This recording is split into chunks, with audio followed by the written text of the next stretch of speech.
Hey Calibrate family, what do you do if your portable AC keeps shutting off on you? And if you appreciate the content, please hit that like and subscribe. Definitely helps the channel out. Stick around, we'll talk about it right after this.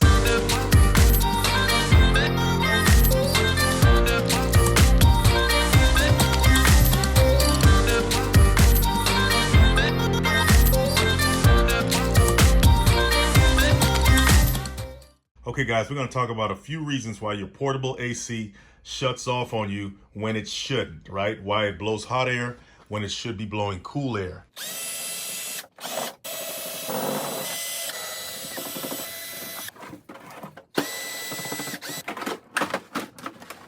Alright guys, in a previous video I showed you the basic workings of a portable AC, explaining to you the various components of the system and how they all work together. But sometimes these components themselves malfunction, or they can be overworked because another part of the system is neglected in terms of maintenance and cleaning. For example, a dirty filter like this can restrict airflow, causing the compressor to be overworked, because the job of the compressor is to push that ever so important ingredient, refrigerant, through the coils that allow hot air to be exhausted from the condenser side or cool air to be expelled into the room with the assistance of a fan to make it all happen. Dirty filters or clogged filters like these are going to do one thing. They're going to restrict airflow. And what does that do? That tells that compressor, hey, I got to work a little harder to push that refrigerant through the system. And the harder it works, the quicker it's going to overheat and it's going to shut down. That's one of the things that causes your portable AC to shut off when you least expect it. So make sure you clean your filters on a regular basis so that won't happen. And don't forget this filter right here. This is directly in front of the evaporator coils, which expels cool air from the system into your room. If this is dirty, it's going to restrict airflow and it's going to cause that compressor to overheat as well, because it has to compensate for the lack of airflow, making it work more than it should, and eventually it's going to overheat and shut down. So how do you take this out? Well, just go like this. Pull that out and clean it out.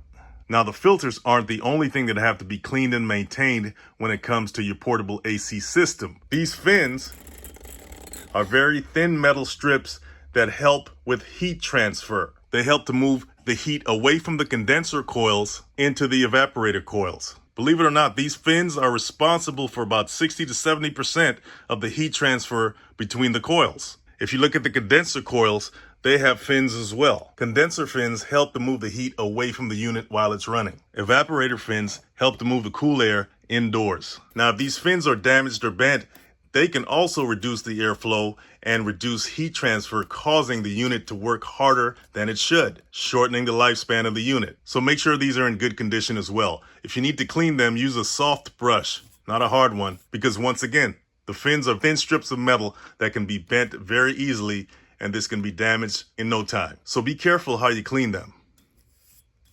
Now, if you have a vacuum cleaner, that's even better, because you can suck out all the dirt and debris from the fins without damaging them. Now, in a somewhat extreme case, you may have some stubborn debris that's stuck on the fins because of the moisture and the lack of cleaning for such a long time that the vacuum won't suck it out. That's when the soft brush comes in. So what if ice starts to form on your evaporator coils? That can also indicate an airflow issue. You see, the condenser coils send the hot liquid refrigerant through the expansion valve where it gets cooled off into the evaporator coils, and that's where all the cooling air comes out of your AC. If the filters are clogged or there's some kind of restrictive filter going on, what happens is these coils get too cold. You see, the airflow from the fan helps to push that cool air out. And if too much cool air is trapped around the condenser coils, the surrounding air will start to condense and liquefy, eventually causing ice to form on your evaporator coils. The AC will automatically shut down until that ice melts. The water from the melting ice will eventually fill up the drip pan, and if it fills up too quickly, that can shut your AC off too. And that's all because of dirty filters. Another reason your AC can shut off is because of lack of refrigerant. In other words, there's not enough pressure in the refrigeration cycle. And the culprit for that is usually a refrigerant leak. In the last video, I explained to you guys how this is a sealed system. which means that the amount of refrigerant in the system stays the same. It's constant, even though the state of the refrigerant is not constant. Sometimes it's gas, sometimes it's liquid, depending on what stage of the cooling cycle it's in. And those stages are being controlled by the compressor, which pressurizes the refrigerant through the system. If there's a leak in the system, the compressor will eventually respond, shutting down before the cooling cycle is complete, which means your AC will shut down as well. So how do you detect a leak? Well, as you can probably imagine, it's not that easy to find. It can be anywhere in the system. But let's just say it's on one of these coils here that you can see. You can spray some soap and water onto the coils and see if any bubbles form. That'll tell you where a leak is right away. But even after you detect a leak, you're still going to have to recharge this system. If you don't have experience doing this, you're going to want to take it to an expert, a professional HVAC technician. Now, a lot of us don't think about this, but the size of your portable AC has a lot to do with how it functions depending on the size of your room. If you're cooling off a very small room and the AC capacity is too big for that room, the AC is going to cool off the room faster than you thought, and then it's going to shut off. As far as energy consumption, this is a waste. A smaller AC may take longer to cool the room off, but it'll be more efficient when it comes to energy consumption. In other words, if that big AC keeps turning on and off because it's cooling the room off too fast, you're losing money. Not to mention the wear and tear of that process on the AC turning on and off, which will eventually shorten its lifespan. So that could be another reason why your AC is shutting off on you, is because it's too big for the room. On the flip side, if the AC is too small for the room, the AC will have to work extra hard to cool that room. That's going to put extra stress on all the components I spoke about before, the compressor being the main one. And as you know, it can overheat and shut down the AC as well. I did my research and found a chart to help you guys find the right size portable AC for your room size. In the left column is the size of your room. In the right column is the size of your AC in BTUs. So if you have a 250 square foot room, you're going to need a 6,000 BTU unit, all the way down to a 450 square foot room in which you'll need a 10,000 BTU system to cool your room properly. Now, most of the issues that we've discussed thus far have been related to mechanical components or airflow, aka the filters. But as we know, most mechanical components are rooted in something else, and that's the electrical system.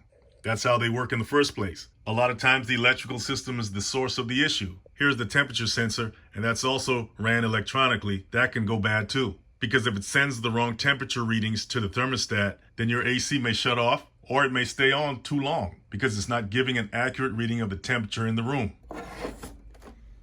Always check the wiring on the circuit board to make sure that it's not frayed or there are not any burnt areas on them. Same for the circuit board itself. Make sure those relays and fuses are in good condition. And that guy right there, the capacitor, that can go bad too. The capacitor is responsible for keeping a charge in the system at all times. If you see a bulge on the capacitor, believe me, it's bad. You're gonna have to change it out. Oh yeah, when you're dealing with a capacitor, don't touch it with your bare hands. You can get shocked. Discharge it by connecting both terminals at the same time with a screwdriver. So be careful when you're working on any electrical system. Stay cool out there. All right, guys, that's just a few of the reasons why your portable AC may be shutting off on you when you least expect it. If you appreciate the content, hit that like and subscribe. Don't forget to hit those links in the description if you want to support the channel, and I'll see you guys next time.